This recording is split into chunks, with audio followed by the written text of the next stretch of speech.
අද අපි කතා කරනවා කුකුල් පැටවුන් සඳහා යෝග්‍ය පාලන ක්‍රම පිළිබඳව කතා කරන්න තියෙන්නේ. එතකොට අපි මේ කතාව කතා කරන්න ඉස්සෙල්ලා මේ ටික අපි කතා කළා කියලා මතක ඇති. අපි ගිය සතියේ කතා කළා සතුන් නැති කරන ක්‍රමය. එතකොට නිදැලි ක්‍රමය, අඩසියුම් ක්‍රමය සහ සියුම් ක්‍රමය ගැන කතා කරලා තියෙනවා. ඊට පස්සේ අපි පැටවුන් කුකුල් පැටවුන් ඇති කර ගැනීම තමයි අපි කරන්නේ. එතකොට බිත්තර රැක්කවීමකින් ස්වභාවිකව හෝ කෘතිම රැක්කවීමක් මගින්. එතකොට ස්වභාවිකව රක්කන්නේ අපි කිකිලිය යොදාගෙන එහෙම නැත්නම් කෘතිම රක්කනකොට අපි යොදා ගන්නවා රක්කවනාගාරයක්. නැත්නම් අපි කියනවා ඒකට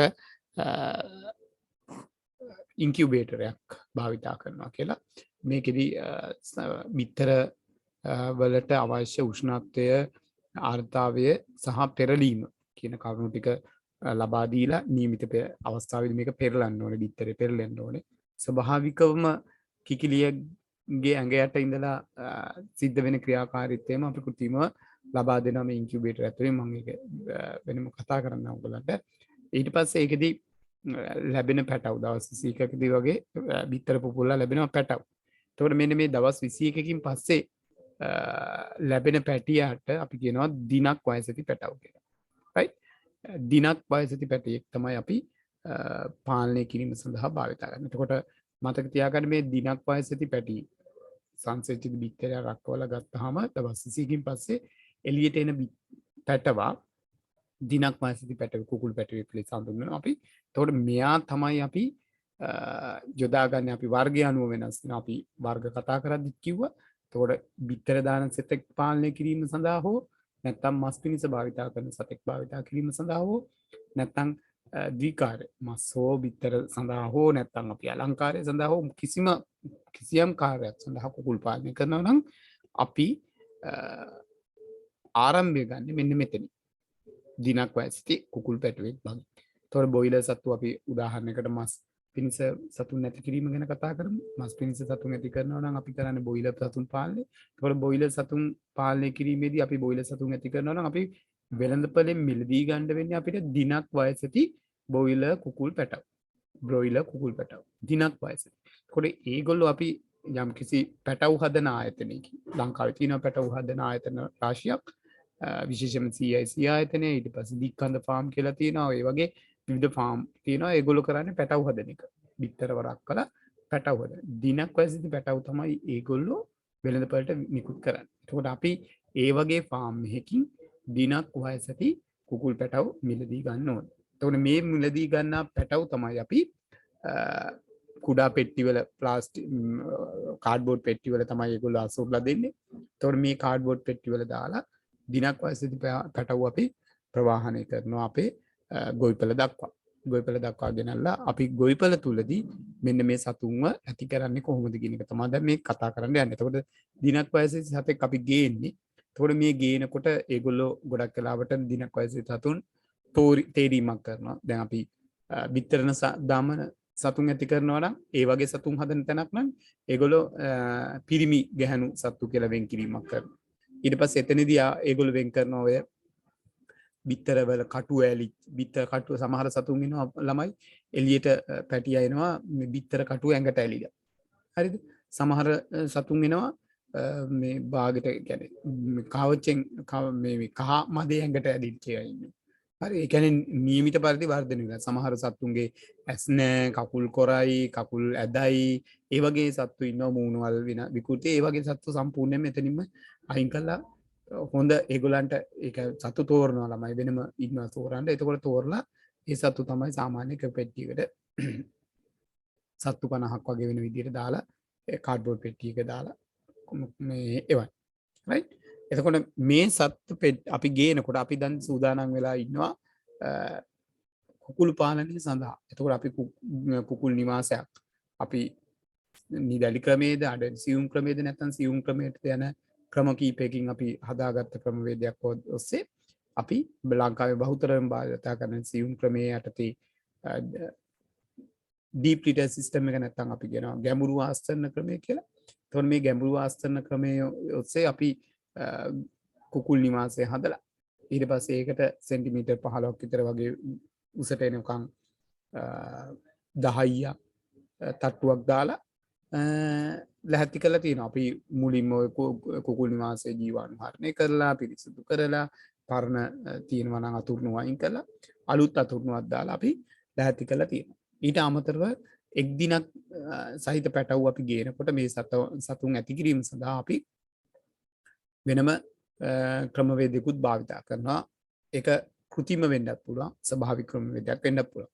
හැබැයි මේ ගේන සතුන් අනිවාර්යෙන් නිරෝගී ක්‍රියාශීලී පැටවුන් වෙන්න ඕනේ කියලා අපි බලන්න ඕනේ. හරි. දීප්තිමත් ඇස් තියනවද බලන්න ඕනේ. විකෘතිතා තියනවද බලන්න ඕනේ. මං කිව්වේ අර කකුල් ඇද අය, කකුල් කොර අය, යහට වැද වෙච්ච අය, විවිධ එහෙම තියෙන්න පුළුවන් සංකූලතා තියෙන්න පුළුවන්. ඒ වගේ අය ඉන්නවද බලන්න ඕනේ. එහෙම නැති අය අයින් කරන්න. එහෙම නැති අය තමයි අපි තියාගන්නේ. අනිත් අය අයින් කරනවා. ඊට පස්සේ වර්ධනයේ ඒකාකාරී වෙන්න ඕනේ. සාමාන්‍යයෙන් පැටියෙක්ගේ බර දිනක් වයසේ පැටියෙක්ගේ බර ග්‍රෑම් 40ක් වගේ වෙන විදිහට ගන්න ඕන. right. එතකොට සතුන් කුඩා සතුන් මෙතන අපි බලා ගන්න විදිය කතා කළොත් ආකාර දෙකකට අපිට බලා ගන්න පුළුවන්. එකක් තමයි ස්වභාවික ක්‍රමය, අනිත් එක තමයි කෘත්‍රිම ක්‍රමය. ස්වභාවික ක්‍රමයේදී අපි කරන්නේ ළමයි කිකිලියෙක් විසින්ම මේ බිත්තර වලින් පිට වෙන සතුන්ව බලා ගැනීමට සැලසීම.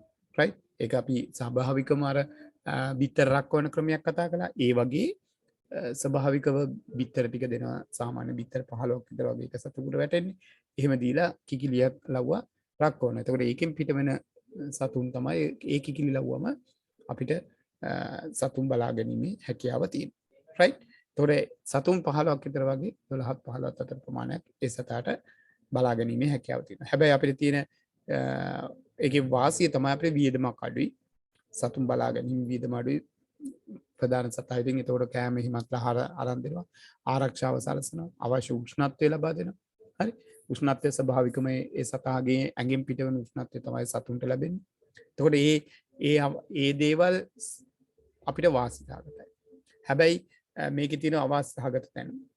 අවාස්තහගත තැන් ගත්තොත් අපි මහා පරිමාණ කුකුල් ගොවිපලකදී මේ ක්‍රමය භාවිත කරන්න බෑ. හේතුව මේක එක සතෙක්ගෙන් කිකිලියෙක්ගෙන් බලාපොරොත්තු වෙන්නේ අපි සත්තු 10ක් 12ක් 15ක් අතර ප්‍රමාණයක් තමයි බලා ගැනීම. නමුත් අපි මහා පරිමාණ එකක් ගත්තොත් සාමාන්‍යයෙන් බ්‍රොයිලර් එකක් වගේ හදනකොට අඩුම ගානේ සත්තු 1000කින් උඩ අපි ගේන්නේ. හරි. අඩුම ගානේ සත්තු 1500ක් 17 අතර ප්‍රමාණයක් අපි බ්‍රොයිලර් සතුන් දාන්නේ. ඊට පස්සේ බිත්තර දමන සතුන් ගත්තොත් ඒත් ඒ වගේ. එහෙම කරනකොට කිසිම අවස්ථාවක මේ කිකිලියක් භාවිතා කරලා සතුන් පැටව් පාලන ක්‍රමය අපිට අවශ්‍යයි. ඒකින්ද මහා පරිමාණයකදී අපිට කෘත්‍රිම පැත්තට යන්න වෙනවා. එතකොට ඒ අවාසිය තියෙනවා. ඊට අමතරව සමහර සතුන් ලොකු සතුන් මේ පැටව් බලා ගන්න නැති තත්ත්වයන් එන්න පුළුවන්. ඒ වගේ තත්ත්වයකදී අපිට අවස්ථාවකට වෙනවා. ඒකින්ද වියදම අඩු වුණාට අපිට මේ ක්‍රමේ මහා පරිමාණ තත්ත්වයට භාවිතා කරන්න බැරි හින්දා අපි යනවා කෘත්‍රිම පැටවුන් පාලනය කරන ක්‍රමයක් සඳහා. ඒකට අපි කියනවා බ්‍රූඩර් එකක් කියලා. මේ සතුන් බලා ගන්න තැනකට අපි කියනවා බ්‍රූඩර් එකක් කියලා. එතකොට මේ බ්‍රූඩර් එකක් සාදා ගැනීමට අවශ්‍ය වෙනවා. හරි. එතකොට මේ බ්‍රූඩරේ යොදාගෙන තමයි අපි සතුන්ව බලා ගැනීම කරන්නේ. right. එතකොට මේ තියෙන්නේ බ්‍රූඩරයක්, සාමාන්‍ය බ්‍රූඩරයක්. right. එතකොට මේ වගේ බ්‍රූඩරයක් කියලා කියන්නේ මේ වගේ තුනී තහඩු හෝ ලී පටි තුනී තහඩු ඒ වගේ දෙයකින් අපි හදාගත්ත කුකුල් නිවාසෙම අපි ලැහැත්ති කරගත්ත කුකුල් නිවාසෙ තියෙනවානේ. මේ කුකුල් නිවාසෙට අපි ආස්තරණය දාලා ඒකේ එක කොටසක මේ වගේ වට කරගත්ත ස්ථානයක් අපි හදා ගන්නවා. මේ ස්ථානෙට කියන අපි බ්‍රූඩර් එක. හරි.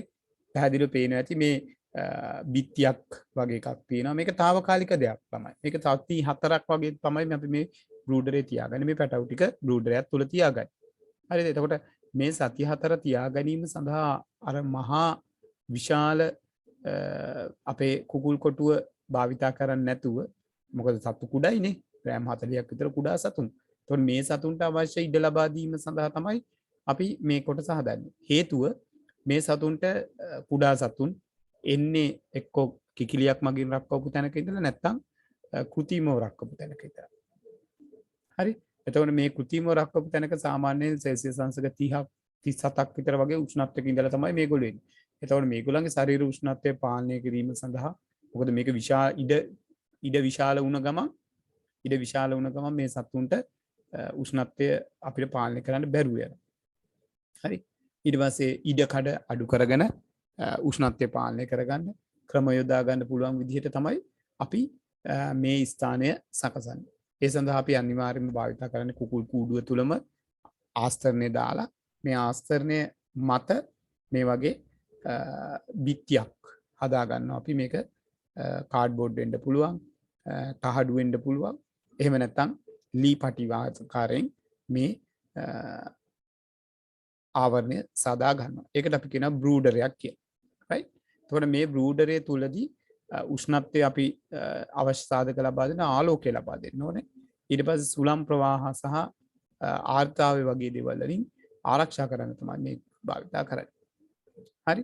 right. එතකොට මේකෙදී අරය සාමාන්‍යයෙන් සෙන්ටිමීටර් 60ක් පරිධිය සෙන්ටිමීටර් 360ක් විතර වගේ වෙන එකක් ගත්තොත් ඒ කියන්නේ වර්ග මීටර් එකක ප්‍රමාණය මේක වර්ග මීටර් එකක වගේ වර්ගඵලයක් සහිත රවුම් කොටසක් ගත්තොත් ඒකේ සතුන් 100ක් විතර දාන්න පුළුවන් විදිහට තමයි අපි බ්‍රූඩරේ සකසා ගන්න. ඒ අනුව තමයි මේක බ්‍රූඩරේ අපේ සත්තු ගාන අනුව මේ බ්‍රූඩරේ සයිස් එක අපි පාලනය කරන්නේ. right. එතකොට මේ තුල බ්‍රූඩරේ තුල තාප ප්‍රභවයක් තියෙනවා. හරිද? ඒ කියන්නේ මේ තාප ප්‍රභවය අපි භාවිත කරන උෂ්ණත්වය ලබා දීමට, ජල බඳුන් තියෙනවා ජලය ලබා දීමට, ආහාර බඳුන් තියෙනවා ආහාර ලබා දීමට. හරි? ඊට අමතරව අතුරුණුව තියෙනවා බිම. එතකොට මේ අතුරුණුව තුල මේ පේනවා ඇති ඔයගලන්ට පත්තර කොළ දාලා තියෙනවා. මේ පත්තර කොළ දානවා අනිවාර්යයෙන්ම සතුන් ගේන දවසේ අපි කෙලීම මේ 10 අතුරුණුව උඩට මේ සතුන්ව දාන්නේ නැහැ ළමයි. හරිද? 10 දාන්නේ නැහැ අතුරුණුව උඩට. අතුරුණුව උඩට සතු දාන්නේ නැහැ.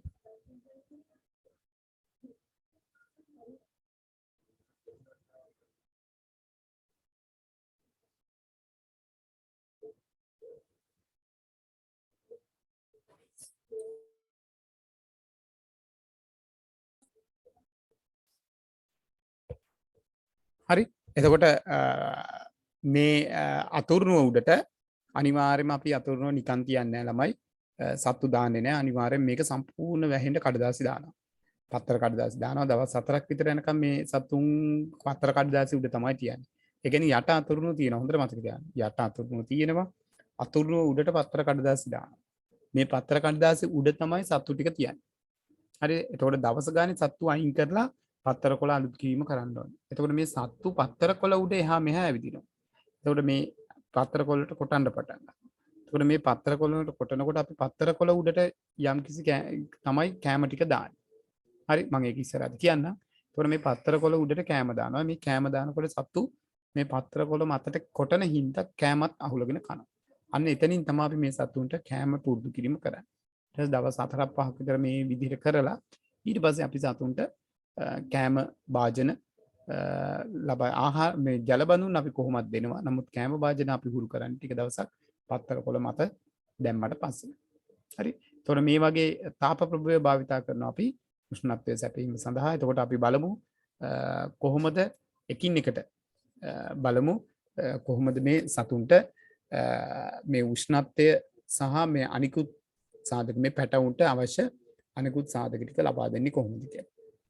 ප්‍රධාන වශයෙන් මේ සතුන්ට ඕනේ උෂ්ණත්වය. මම කිව්වා ඉන්කියුබේටරයක් උඩ නැත්නම් රක්කවනාගාරය තුලදී සෙල්සියස් අංශක 37ක් විතර වගේ උෂ්ණත්වයක ඉඳලා තමයි මේ සතු එන්නේ.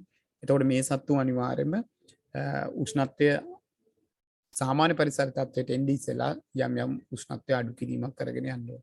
එතකොට මේ සඳහා අපි ගෙනාපු ගාම අපි සතුන්ව මේ වගේ බ්‍රූඩරයක් තුල දැමීමේදී උෂ්ණත්වය ලබා දීම සඳහා තාප ප්‍රභවයක් භාවිත කරනවා. ඒ සඳහා ලන්තෑරුම් භාවිත කරනවා, විදුලි බුබුලු භාවිත කරනවා, ඊට පස්සේ රත් වෙච්ච වාතය යවන ගෑස් භාවිතා කරනවා. රත් වෙච්ච වාතය යවන්න භාවිතා කරනවා. ඊට අමතරව මේ ගෑස් තාපක. මතක ඇති මේ ළඟදී ඔයගලන්ට ටීවී එකේ පෙන්නවා මෙන්න මේ ගෑස් උඳුනක් පුපුරලා සත්තු දහස් ගණක් මැරුණා කියලා එක කොකුල් ගොවිපළක. රයිට්? ඒක තමයි භාවිතා කරන එක ක්‍රමයක්. මොකද ලන්තෑරුම් භාවිතා කිරීමේදී මේ සත්තු මේක පෙරලා ගන්න බලනවා. හැබැයි ළමයි මතක තියාගන්න ලයිට් නැති කරන්ට් එක නැති ප්‍රදේශවල නැත්තම් ඊට පස්සේ සමහරලාට මේ දවස්වල මේ කරන්ට් එක කපනවනේ. ඒ වගේ අවස්ථාවකදී අපි ලන්තෑරුම්ක් වගේ දෙයක් භාවිතා කරනවා. ඒතකොට මේ ලන්තෑරුම් පත්තු වෙනකොට ඒකින් පිට කරන තාපය තමයි මේගොල්ලන්ගේ උෂ්ණත්වය රඳවා තබා ගන්න. ඊට අමතරව හොඳම දෙයක් තමයි මේ විදුලි බුබුලක් කියන එක. 100 මේ වොට් 60 කහපාට විදුලි බුබුලක් භාවිතා කරන්න පුළුවන්. එකක් තමයි එතනින් ආලෝකයක් ලබා දෙනවා. ඊට අමතරව මේ විදුලි බුබුල තුලින් පිටවන තාපය ලබා දීලා මේගොල්ලන්ගේ උෂ්ණත්වය ලබා දීමක් කරනවා. රයිට්? ඊට අමතරව මේ රතු වාතය සැපීම කරන්න පුළුවන්. ඊට පස්සේ ගෑස් තාපක. මේ වගේ ගෑස් තාපක භාවිතා කිරීම ඉතා ලාභදායී. හරි? ලාභදායී හින්දා තමයි මිනිස්සු මහ පරිමාණ ගොවිපළවල ගෑස් තාපක භාවිතා කරන්නේ. ඒතකොට මේ පහසුම ක්‍රමය තමයි විදුලි බුබුල භාවිතා කරන එක. ඒතකොට විදුලි බුබුල භාවිතා කරද්දී මේ විදිහට භාවිතා කරලා මේ වගේ උඩින් වයර් එකක් දාලා මේ වගේ එල්ලලා තියෙනවා ඉහළින් මේකට එළිය සහ තාපය ලැබෙන විදිහට. රයිට්? එතකොට මේගොල්ලෝ සති 5ක් දක්වා පරිසරයට මේ හුරු වෙනකන් මේ විදිහට තමයි සාමාන්‍ය උෂ්ණත්වයට අඩු වෙනකන් අපි මේ උෂ්ණත්වය සැපීම කරන්නේ. එතකොට උෂ්ණත්වය මැන ගැනීම අපි කරන්න වෙනවා. මොකද අවශ්‍ය උෂ්ණත්වය ලබා දීම කරන්න ඕනි හින්දා. එතකොට අපි ගෙනාපු ගමන්ම සත්තු දාලා ඉවරලා මේ ලයිට් එක දාන්නේ නෑ ළමයි. හරි? සත්තු ගෙනාපු ගමන්ම මේකට දාලා ලයිට් එක දැමීම කරන්නේ. අනිවාර්යෙන් මේ උෂ්ණත්වයේ තත්ත්වයටපත් වෙන ආකාරයට අපි සත්තු ගේන්න පෑවි. මේක අපි සූදානම් වෙන්න ඕනේ. අනිවාර්යයෙන්ම කුකුල් පැටවු ඇති කිරීමේදී අපි සත්තු ගේන්න දවසකට ඉස්සෙල්ලා ඉඳලා මේක සූදානම් කරන්න. දවසකට නෙමෙයි ඊට ඉස්සෙල්ලා දවස් 3-4කට ඉස්සෙල්ලා කුකුල් කූඩුවේ තියෙන ඒවා අයින් කරන්න ඕනේ. ඒවා ජීවාණුහරණය කරන්න ඕනේ. පිරිසිදු කිරීම කරන්න ඕනේ. සමහරලාට කුකුල් ආස්තරණය ඇදිලා තියෙනවා බිත්තිවල ඒවා සුද්ධ කරන්න ඕනේ. බිත්ති පාට කරන්න ඕනේ. හුණු ගෑම වගේ දේවල් කරන්න ඕනේ. මේ වගේ දේවල් කරන්න ඕනේ අනිවාර්යයෙන්ම.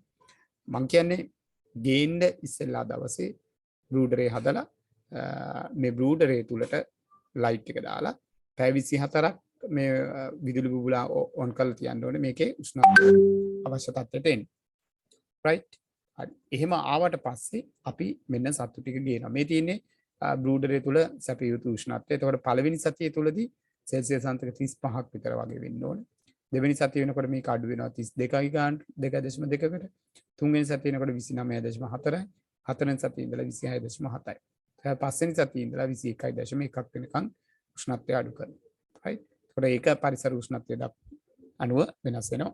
හරි? ඒතකොට මේ පින්තූරෙන් බලන්න මේ සතුන්ට උෂ්ණත්වය සැපීමේදී පැටවුන්ට මේ උෂ්ණත්වය ප්‍රමාණවත්ද කියන එක අපිට නිරීක්ෂණය කරන්න පුළුවන් දෙයක්. කොහොමද සත්තු අපේ තාප ප්‍රභේද නැත්නම් උෂ්ණත්ව ප්‍රභේද ලයිට් එක කියලා හිතන්නේ මේ තියෙන ලයිට් එකට මේ මැද තියෙන ලයිට් එක කියලා හිතන්නේ.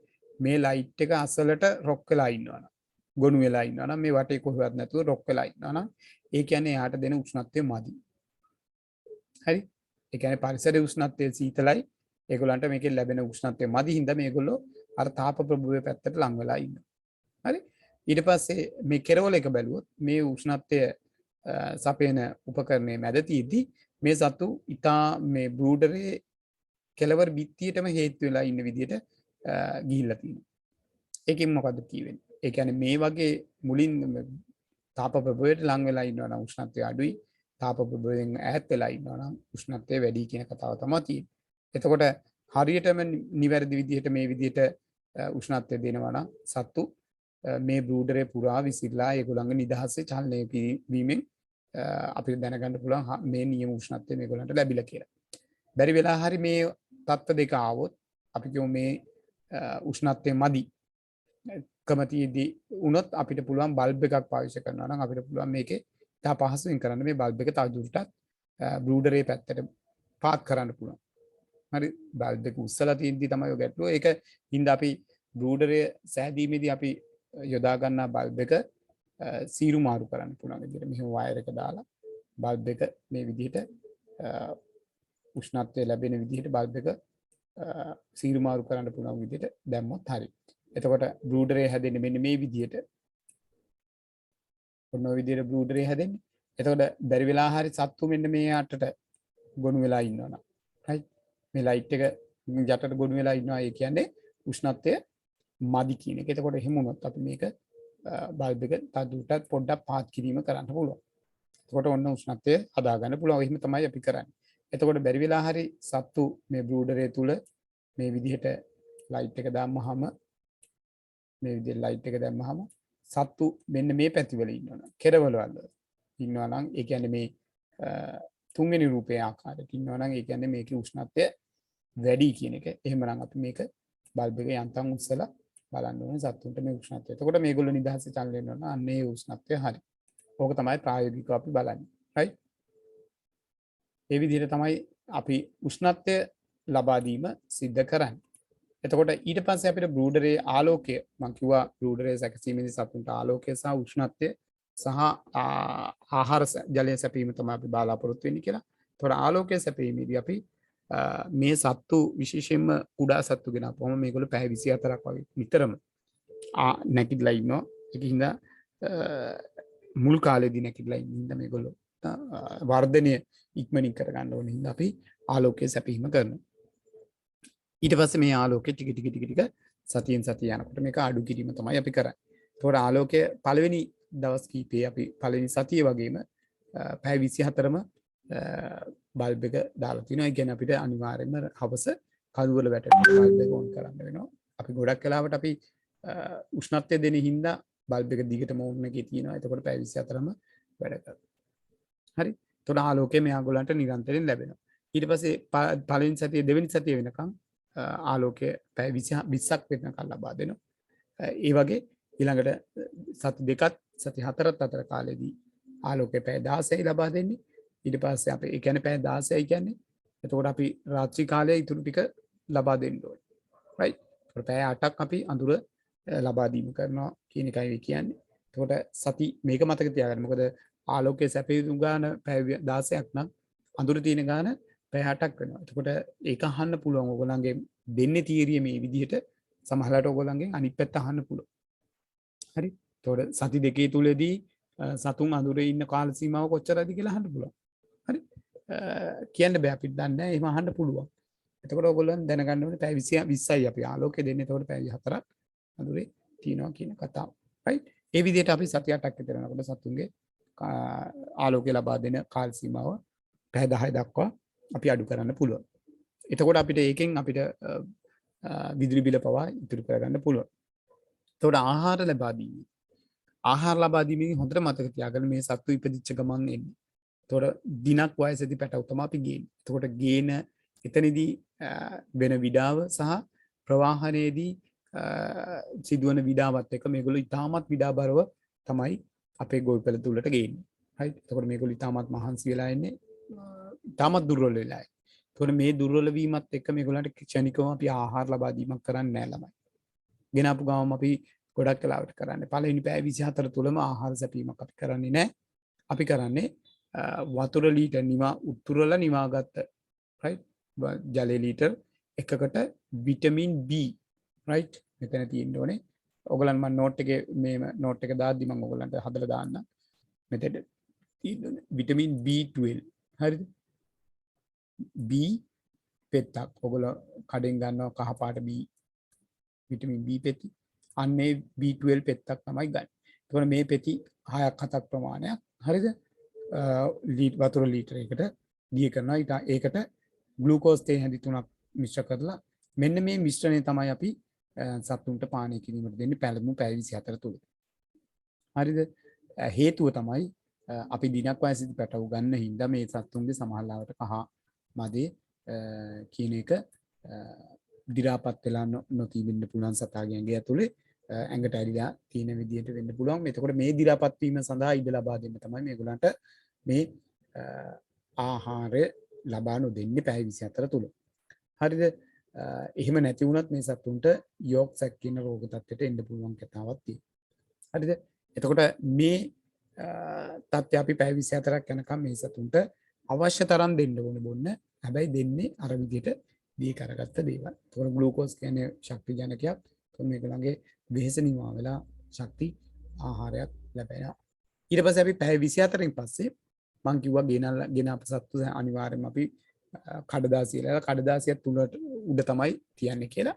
ඒතකොට මේ කඩදාසිය උඩ කඩදාසි ටික අයින් කරනවා. අලුතෙන් කඩදාසි ටිකක් දාලා මේ කඩදාසිය උඩට තමයි අපි ආහාර ලබා දෙන්නේ. ඒ සඳහා අපිට භාවිතා කරන්න පුළුවන් සමහරලාට වෙළඳපොලේ තියෙන චිකන් බූස්ටර් නැත්නම් අපි කියන චික් ස්ටාර්ටර් කියලා එකක්. හරි චික් ස්ටාර්ටර් කියලා එකක් තියෙනවා. මේ ස්ටාර්ටර් කියන කෑම වර්ග දෙන්න පුළුවන්. හරිද? ඒක අපි ওই බඩගිනින් සෝයාරව මේවා මිශ්‍ර කරලා අපි අර ආහාර වර්ග කතා කරේ. ඒ ආහාර වර්ග මේගොල්ලන්ට අවශ්‍ය පෝෂක ලැබෙන්න ඕනේ ආකාරයට මිශ්‍ර කරලා අඹරලා මේ සතුන්ට කන්න පුළුවන් ආකාරයට හදලා තමයි දෙන්නේ. හරි? ඒතකොට ඔයගොල්ලෝ දන්නවනේ සත්ත්ව ආහාර කියන කතාව. ඒ සත්ත්ව ආහාර යටතේ මේගොල්ලන්ට මේ ආහාරය හදලා තිනවා. ඒතකොට මේ ආහාර ඔයගොල්ලන්ට වෙළඳපොලෙන් මිලදී අරගෙන දෙන්න පුළුවන්. හරි? මේක උපරිම ඒගොල්ලෝ කන තරමක් දෙන්න ඕනේ. රයිට්? මේගොල්ලෝ කන තරමක් දෙන්න පුළුවන්. ඊට අමතරව නැත්තම් අපිට දෙන්න පුළුවන් මේ චික් ස්ටාර්ටර් නැත්නම් චික් බූස්ටර් එක නැත්නම් අපිට කුඩු කරගත්ත කැකුළු සහල්ලෝ දෙන්න පුළුවන්. හරිද?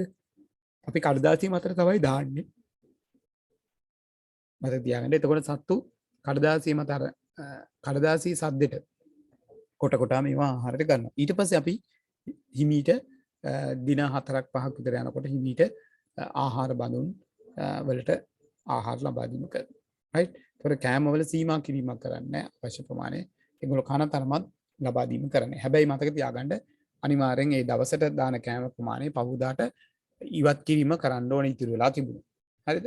ඉතුරු වෙලා තිබුණොත් ඒක ඉවත් කිරීම කරන්න ඕනේ. එතකොට නැත්තම් ආහාර නරක වීම තුලින් ඒ ආහාර ඒගොල්ලෝ කැම්ප් එක ගත්තොත් ඔන්න එතනදී මේගොල්ලන්ට රෝග හැදෙන්න පුළුවන්. ඒකින්ද අනිවාර්යෙන් ඒ දේ කරන්න ඕනේ. ඊට අමතරව මේ උණු කර නිවාගත් ජලයට ග්ලූකෝස් සහ විටමින් B12 පෙති. හරිද? දාලා සති එකක් යනකම් විතර සතුන්ට දෙන්න ඕනේ.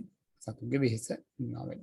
පැය 24 දී අපි දෙනවා විටමින් B පෙති 6 7 දාලා තේ හැඳි ග්ලූකෝස් තේ හැඳි 3ක් එක දාලා දෙනවා. නමුත් පස්සේ අපි වතුර දෙද්දී මේ මෙහෙම දෙන්න පුළුවන් නම් හොඳයි. හරිද? එතකොට අපි දෙන භාජන ගත්තොත් ලීටර් 1 හෝ ලීටර් භාගි. මෙතෙන් දෙන්න ඕනේ ලීටර් මේ ඔක්කොම නෝට් එකට මම හදපු එකේ තියෙනවා. මේක අපි හොයාගත්ත නෝට් එකක් ඉඳ මේක නැති වුණාට මම නෝට් එකක් හදලා තියෙන්නේ ඒක දෙන්නම්. ඒකේ තියෙනවා මේක පැහැදිලිව ලියලා. එතකොට ලීටර් භාගි නැත්නම් මිලිලීටර් 500 ජල බඳුන් හෝ ලීටර් 1 ජල බඳුන් තමයි යොදාගන්නේ. හරි? රයිට්. ඊට පස්සේ අනිවාර්යෙන් ජල බඳුන් අපි දුන්නා වගේ නෙමේ ආහාර බඳුන් අපි ඉවත් කරලා ආහාර බඳුන් සෝදලා තමයි ආහාර ලබා දෙන්නේ. ඒ වගේම ජල බඳුනුත් අනිවාර්යයෙන්ම අපි දවසට දෙපාරක් අපි ජලය දෙනවා. ඇති වෙන්න ජලය දෙනවා. ස්වයංක්‍රීයකෙදී නම් අපි ගොඩක් වෙලාවට ස්වයංක්‍රීයව වතුර පිරෙනවා. අපි ස්වයංක්‍රීය නොවන එකක් ජල බඳුන් භාවිතා කළොත් මම ඒවා කියලා දෙන්නම් ඔයගලන්ට. ජල බඳුන් කියන්නේ මෙන්න මේ විදිහේ ජල බඳුන් තියෙන්නේ. ඔන්න ඔය ආකාරයේ right මෙන්න මේ විදිහට මෙතෙන්ට ඇවිල්ලා ඔන්නෝම හැඩේ තියෙන ජල බඳුන්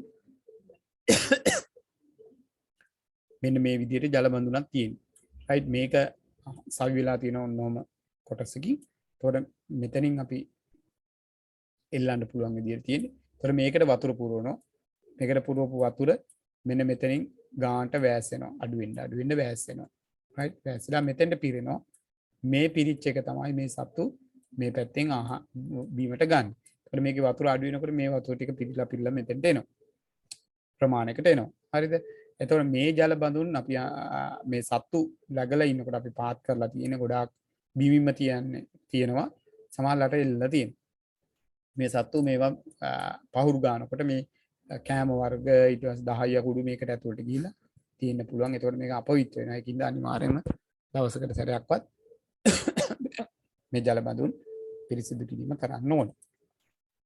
ඊට පස්සේ අපි බ්‍රූඩරේ ඉඩ කොච්චරක් ඉඩ දෙනවද කියන එක බලන්න ඕනේ. ඊට ඉස්සෙල්ලා අපි මෙන්න මේක කතාව තියෙන්න ඕනේ. බ්‍රූඩරේ ජීවාණුහරණය කිරීම කරන්න ඕනේ සත්තු ගේන්න ඉස්සෙල්ලා. මං කිව්වා වගේ බ්‍රූඩරේ අර අපි නිවාසයේ ඉස්සලා ජීවාණුහරණය කළ සිද්ධ කරනවා වගේම බ්‍රූඩරේ තියෙන උපකරණ බිත්ති ඒවා ෆෝමලින් කොන්ඩිස් වගේ මිශ්‍රණය භාවිතා කරලා සතියකට ඉස්සෙල්ලා මේක ජීවාණුහරණය කරලා තියෙන්න ඕන. හරි රයිට්. ඊට පස්සේ අපි ඉඩකඩ ගැන කතා කළොත් සාමාන්‍යයෙන් අපි ආර්ථික ලාභයක් ලබා ගන්න හින්දා මේ බ්‍රූඩරේ ඉඩ සීමා කරනවා කියන්නේ සතාට අවශ්‍ය ප්‍රමාණය විතරයි දෙන්නේ. එහෙම දීම තමයි අපි බලාපොරොත්තු වෙන්නේ. ඒතකොට සතුන්ට අවශ්‍ය ඉඩ ප්‍රමාණය නියමිත ඉඩ ප්‍රමාණය පමණක් දුන්නොත් මේ සතු හොඳ ශක්ති සම්පන්නව වැඩෙනවා. මොකද නැත්තම් මේගොල්ලෝ ගන්න කෑම ටික මේගොල්ලෝ භාවිතා කරනවා ඉඩ වැඩි වෙන්න මේගොල්ලෝ එහා මෙහා යන්න භාවිතා කරනවා. ඒ ගන්න කෑම වලින් වැඩි හරියක් මේගොල්ලෝ භාවිතා කරන්නේ මේ එහා මෙහා යාම සඳහා. එතකොට මේ ශක්තිය වැය වෙනවා. එහෙම වුණාම මේගොල්ලන්ගේ ශරීරයේ වර්ධනය වීම අඩු වෙනවා. හරි ඒක වළක්වා ගන්න තමයි මේගොල්ලන්ට අවශ්‍ය ප්‍රමාණය පමණක් ඉඩ ලබා දීම අපි බ්‍රූඩරේ තුලදී සිද්ධ කරන්නේ. හරි නිවාස තුලදීත් ඒකයි. එතකොට මේවා සත්ත්ව පාලනය කරන්නේ මොනවද? ලාභදායී වෙන්නනේ. ලාභදායී ව්‍යාපාරයක් සඳහා. එතකොට ලාභය උපරිම වෙන්න නම් අපි වියදම අඩු කර ගන්න ඕනේ. ලාභය වැඩි වෙන්න නම් අපි වියදම අඩු කර ගන්න ඕනේ. වියදම අඩු වෙන්න නම් අපි අනවශ්‍යව යන වියදම් අඩු කරගෙන නියමිත වියදම් පමණක් තියා ගන්න ඕනේ. එතකොට සත්තු සති දින 14ක් දක්වා යනවා නම් ඉඩ ප්‍රමාණය බ්‍රූඩරේ තුල 0.02 වර්ග මීටර් මතක තියාගන්න. වර්ග මීටර් අඩි වලින් මේ වර්ග මීටර් වලින් තියෙන්නේ. එතකොට 0.02 0.03 අතර වර්ග මීටර් ප්‍රමාණයක් අපි දෙනවා එක සතෙකුට. සතෙකුට දින 14ක් දක්වා කියන්නේ සති දෙකක් දක්වා. සති 2යි සති 6යි දක්වා අපි 0.09ක් වර්ග මීටර් සහ සති 6කට පස්සේ 0.2ක වර්ග මීටර් ප්‍රමාණයක් ලබා දෙනවා එක සතෙකුට. හරි. රයිට්. ජීවාණුහරණය ගැන කතා කළා. අපි ඊට පස්සේ අනිවාර්යෙන් මතක තියාගන්න ඕනේ සතුන්ට එන්නත් කිරීම කරන්න ඕනේ රෝග බෝ වෙනවා. විශේෂම කුකුල් පැටවුන්ට ගොඩාක් රෝග තත්ත්වයන් ඇති වෙනවා. රයිට්. අපි සත්ත්ව රෝග ගැන කතා කරද්දී අපි කුකුල්ගේ රෝග ගැන කතා කරමු. එතකොට මේකෙදි ඇති වෙන රෝග තත්ත්ව ගොඩාක් තියෙනවා. එතකොට මේ රෝගී තත්ත්වයන් හින්දා වර්ධනය අඩු වෙනවා. සතුන් මිය යාම සිද්ධ වෙන්න පුළුවන්. සමහරවිට මුළු ගොවිපලේම සතුන් මිය යාම වෙන්න පුළුවන්. හරි. නිෂ්පාදනය අඩු වෙන්න පුළුවන්.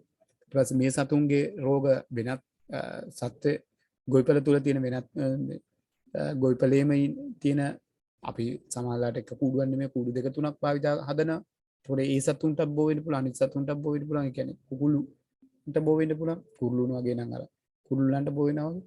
දිගටම බෝ වෙන්න පුළුවන්. එතකොට එතනදී නිෂ්පාදනය අඩු වෙනවා. එතකොට හැමතිස්සෙම ඊට පස්සේ මේ සතුන් බෙහෙත් කරන්න ගියාපහම වියදම් දරන්න වෙනවා. ඒකින්ද සතුන්ගේ නිෂ්පාදනය රැක ගන්න නම් අපි මේ සතු ලෙඩ රෝග වලින් ආරක්ෂා කරගන්න.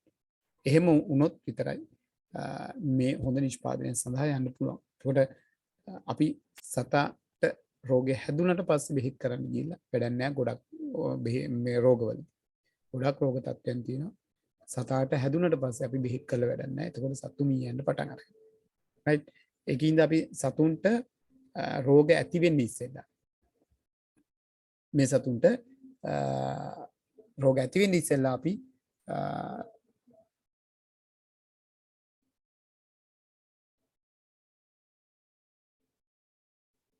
සතුන්ට රෝග ඇතිවීමට පෙර අපිට මේ සතුන්ට ප්‍රතිකාර කිරීම තමයි වැදගත් වෙන්නේ.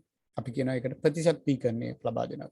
විශේෂයෙන්ම වෛරස් රෝග වගේ දේවල් වලට අපි අර කොරෝනා වලදී අපි මුලින් විදගෙන ආරක්ෂාව ලබා ගත්තේ අන්නේ ඒ වගේ වේලාසෙනින් අපි සතුන්ට බෙහෙත් ලබා දීලා ඖෂධ ලබා දීලා මේ සතුන්ව නිරෝගී සතුන් බවට පත් කරලා තියන්න ඕනේ.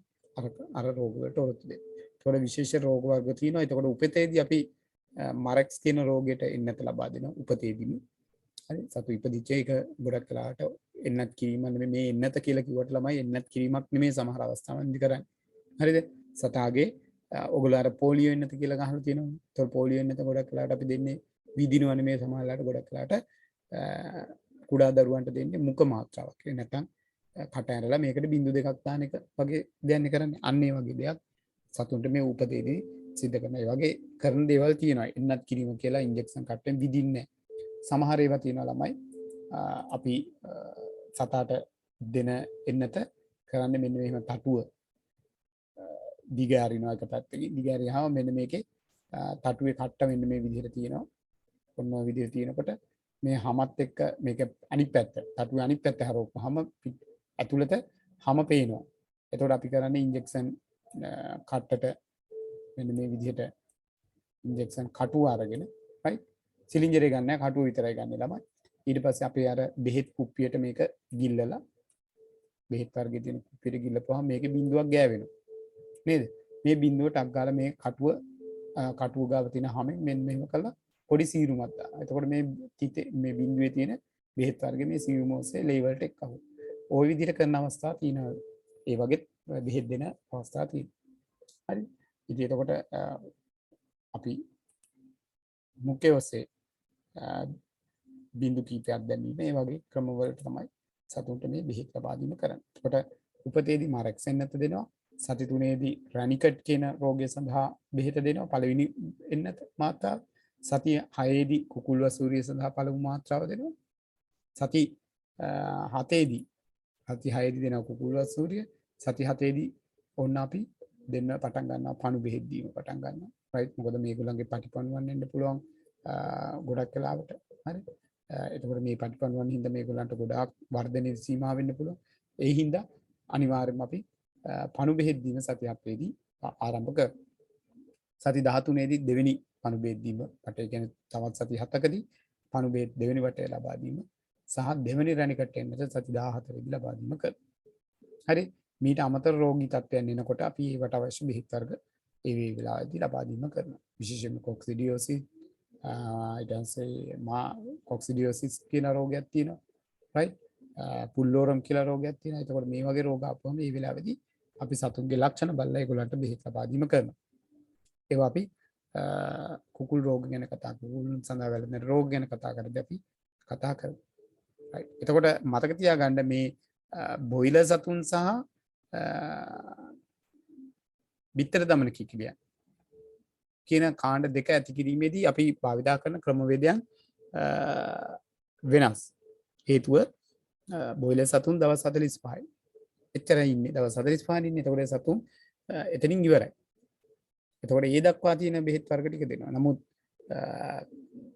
බිත්තර දමන කිකිලියෝ සාමාන්‍ය මාස 5ක් විතර ගියාට පස්සේ තමයි බිත්තර දාන්න පටන් ගන්න. ඒතකොට මාස 8ක් 10ක් අවුරුද්දකමාරක් විතර වගේ යනකම් රැක ගන්න අවස්ථා තියෙනවා. එතකොට ඒ කාලෙවලදී දෙන බෙහෙත් වර්ග වෙනස්. ඒකින්ද මේ පැටවු කාලෙදී මේ ටික දුන්නට සතුන්ගේ පාලන ක්‍රමය එක මේ සතුන්ගේ බෙහෙත් ලබා දීමේ ක්‍රමවේද වෙනස් වෙනවා. හරි.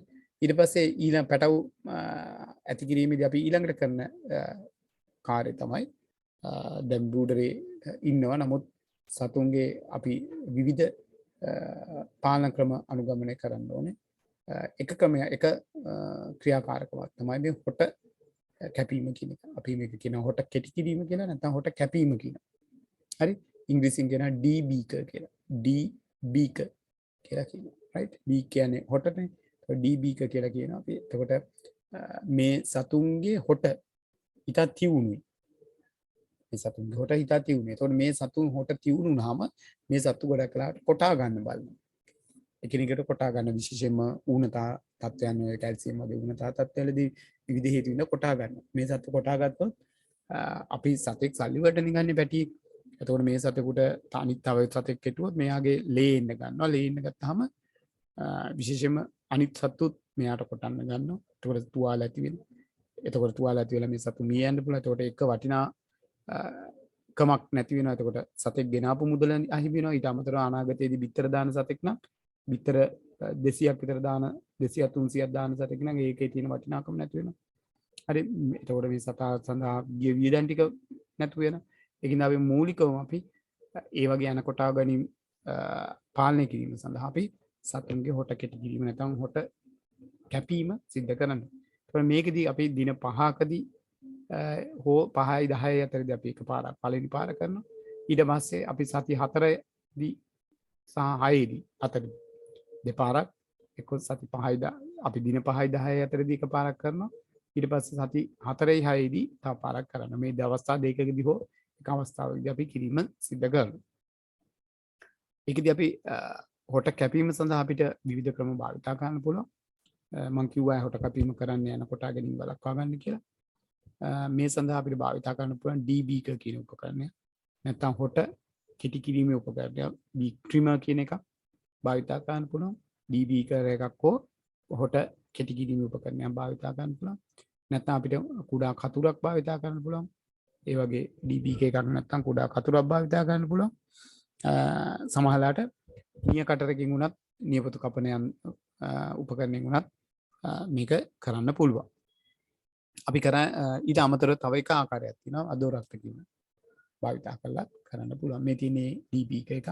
එතකොට මේකේ කැපුවා වගේ නෙමෙයි ළමයි මේ කපනකොට අනිවාර්යයෙන්ම මේ හොට අපි උඩු හොට සහ හොටේ පියන් දෙකක් තියෙනවානේ right උඩු හොට සහ යටි හොට. එතකොට මේකෙන් තුනෙන් දෙකක් මේ හොටෙන් උඩු එකෙන් තුනෙන් දෙකක් ඉවත් කිරීම කරනවා. right තුනෙන් දෙකක් ඉවත් කිරීම කරනවා. යටි හොටෙන් තුනෙන් එකක් ඉවත් කිරීම කරනවා. right තුනෙන් දෙකයි තුනෙන් එකයි ඉවත් කිරීම තමයි කරන්නේ. එතකොට මේක ඉවත් කිරීම මතක තියාගන්න ඕනේ මෙයාගේ දිවක් තියෙනවා මෙතන. right මේ දිව ආරක්ෂා වෙන විදිහට අපි මේ දේ කරන්න ඕනේ. ඊට අමතරව මේ කපන කැපීම තන සීල් වෙන්න ඕනේ නැත්නම් පිච්චිලා සීල් වීම වෙන්න ඕනේ. ඒ සඳහා මේ DBක වල බීක් ට්‍රිමර් වල මේ තත්ත්වයේ තියෙන පොඩි ඉලෙක්ට්‍රික් වලින් මේ රත් වෙච්ච පියනක් තියෙනවා. ඒකෙන් තමයි මේක කැපීම සිද්ධ වෙන්නේ. එතකොට මේ තහඩුව කැපීම සිද්ධ වෙනවා මේ හොට. එතකොට එතනින් සීල් වීමක් සිද්ධ වෙනවා. ඊට අමතරව අදෝරක්ත කියන භාවිතා කළා කරන්න බලන්න මේ පැටව් අරගෙන කොහොමද මේ දින 5 පැටව් ටට්ටක් ගාලා මේක කරන්න ඕනේ. ඊටමත් වේගෙන් කරන්න ඕනේ. මහා පරිමාණ ගොවිපලක නම් සතු කී දෙනෙක්ද නේ. එතකොට මේගොල්ලන්ගේ හොට කැපීම සඳහා කොච්චර වෙලාවක් යනවද? right ඒ අනුව අපි හරි පරිස්සමෙන් සතුන්ගේ දිව කැපෙන්නේ නැති වෙන්න සහ මේගොල්ලන්ට හානියක් නොවන විදිහට අර හොට කැපීම සිද්ධ කරන්න ඕනේ. right එතකොට මේ හොට කැපීමත් එක්ක මේගොල්ලන් සමහරලාට මේ හොට තුවාල වීමත් එක්ක සමහරලාට කෑම ගැනීම අපහසු වෙන්න පුළුවන් මුලදී. හරි කැපීමත් කැපුම අලුත එහෙම වෙන්න පුළුවන්. ඒක හින්දා ඊට සහ ඒගොල්ලන්ට ලැබෙන විඩාව. හරි මේ විඩාව නිවා ගන්න අපි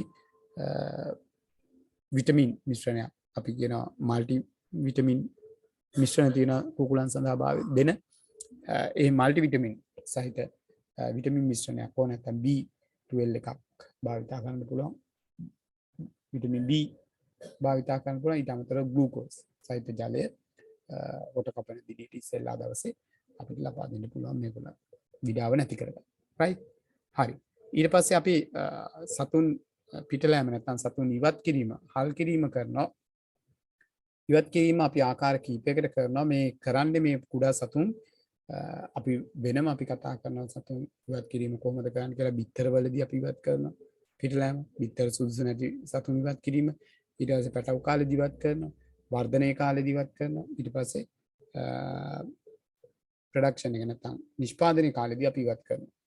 හරි එතකොට මෙහිම සත්තු ඉවත් නොකළොත් ළමයි වෙන්නේ අපි නිර්පරාදී සත්තුන්ට ආහාර දීලා ඒකට අමතර වියදමක් දරන්න වෙනවා. ඒක අපිට ගොවිපළවලදී සතපාලනයේදී මේක පාඩුයි. ඒ හින්දා තමයි මේ සතුන් පිටලෑම කරන්නේ. එතකොට කුඩා පැටවුන් ඇති කිරීමේදී අපි දුර්වල සතුන් ඉන්නවා නම් මේ සත්තු ඉවත් කිරීම කරනවා. හරි දුර්වල සතුන් කියන්නේ ඔය සමහර සතුන් ඉන්නවා ළමයි වර්ධනය වෙන්නේ නැති අය. සමහර සතුන් ඉන්නවා පියාට හොඳින් වර්ධනය වෙලා නැති. සමහර සතුන් කොර සතුන්. සමහර සතුන්ට ඇවිද ගන්න බෑ. සමහර සතුන්ගේ කකුල් ඇද වෙලා හැඩේ වෙනස් වෙලා ඊට පස්සේ කර්මල් හරියට වැද්දලා නැතු විකෘති ඇති වෙලා. ඒ වගේ දුර්වල සතුන් ඉන්නවා නම් ක්‍රියාශීලී නැති. හරි සතුන් ඉන්නවා නම් අපි ඒගොල්ලන්ව රැඩිකල් නොගොස් මේක ඉවත් කිරීම කරන්න ඕනේ. මොකද එහෙම නොකළොත් අපි මෙයාට කණ්ඩ දිදී ඇති කරනවා. නමුත් මෙයාගෙන් නිෂ්පාදනයක් එන්නේ නැහැ. එතකොට අපිට වෙලා තියෙන නිෂ්පාදන වියදම් වැඩි. නමුත් ආදායම අඩු වෙනවා. ඒකින්ද අපි එහෙම වෙන්නේ නැති විශේෂම ආහාර වගේ දේවල් සඳහා වියදම් වැඩි වෙන්න පුළුවන්. ඒකින්ද තමයි මේ දේ කරන්නේ. හරි right ඔන්න ඔය කතාව ඔයගලන්ට තේරෙන්නේ නැති කියලා හිතනවා. එතකොට අපි ඊළඟ කොටසට යන්න ඉස්සෙල්ලා මේ ටික තේරෙන්නේ නැති කියලා හිතෙනවා. එතකොට අපි ඊළඟ කොටස කතා කරන්නේ වැඩිහිටි කිකිලියන් සඳහා ඇති කිරීම වැඩිහිටි කිකිලියන් ඇති කිරීම තමයි අපි නැත්නම් බිත්තර දමන කිකිලියන් ඇති කිරීම සඳහා තමයි අපි ඊළඟ සාකච්ඡාව කරන්න යන්නේ. ඒකත් අපි කරමු. දැන් මේ කොටස අපේ මේ පැටවුන් ඇති කිරීමේ කොටස ඉවර වෙනවා. ඒ වගේ ඒකම ටයිම් එකත් ඉවර වෙනවා. ඒක හින්දා මම මේක ඉවරෙච්ච ගමන් නැවත ආපහු පටන් ගන්න මෙන්න මෙතනින්. ඒ කොටසත් අපි කතා කරනවා අද දවසේ. right වැඩෙන කිකිලියන් සඳහා යෝග පාලන ක්‍රම විස්තර කිරීම. හරි right මේ තියෙන්නේ පැටවුන් බලා ගන්නවා කිකිලියක් ලව්වා. මේ තියෙන බ්‍රූඩරේ පින්තූර මේ ඔක්කොම දානවා මම. මේ තියෙන බ්‍රූඩරයක් ඇති හදා ගැනීම. right මේ තියෙන ආහාර බඳුන් කුඩා ආහාර බඳුන් මේ තියෙන ජල බඳුන්. හරි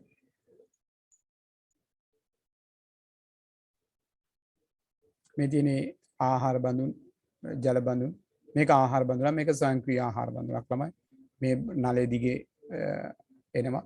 මේ තියෙන්නේ